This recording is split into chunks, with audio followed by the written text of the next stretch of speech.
ਤੈਨੂੰ ਆਪਣਾ ਯਾਰ ਬਣਾਵਾਂ ਸੋਚ ਰਿਹਾ ਵਾਂ, ਕਿਤੇ ਫੇਰ ਨਾ ਲੁੱਟਿਆ ਜਾਵਾਂ ਸੋਚ ਰਿਹਾ ਵਾਂ। ਚਾਹ ਦੀ ਦਾਵਤ ਆਈ ਜੇ ਉਹਦੇ ਵੱਲੋਂ, ਅੱਜ ਕਿਹੜਾ ਸੂਟ ਮੈਂ ਪਾਵਾਂ ਸੋਚ ਰਿਹਾ ਵਾਂ।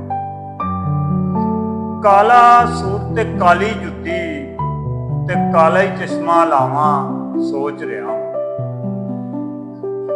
ਮੋਟਰ ਬਾਈਕ ਤੇ ਘੱਟਾ ਹੀ ਪੈਣਾ, ਮੋਟਰ ਬਾਈਕ ਤੇ ਘੱਟਾ ਹੀ ਪੈਣਾ, ਕਿਸੇ ਬੇਲੀ ਕੋਲੋਂ ਕਾਰ ਮਗਾਵਾਂ ਸੋਚ ਰਿਹਾ ਵਾਂ। ਵੰਨ ਸਵੰਨੇ ਕੱਪੜੇ ਪਾ ਕੇ, ਵੰਨ ਸਵੰਨੇ ਕੱਪੜੇ ਪਾ ਕੇ ਨੱਚੀ, ਮੈਂ ਵੀ ਟਿਕਟੌਕ ਤੇ ਆਵਾਂ ਸੋਚ ਰਿਹਾ ਵਾਂ। ਤੈਨੂੰ ਆਪਣਾ ਯਾਰ ਬਣਾਵਾਂ ਸੋਚ ਰਿਹਾ ਵਾਂ, ਕਿਤੇ ਫੇਰ ਨਾ ਲੁੱਟਿਆ ਜਾਵਾਂ ਸੋਚ ਰਿਹਾ ਵਾਂ।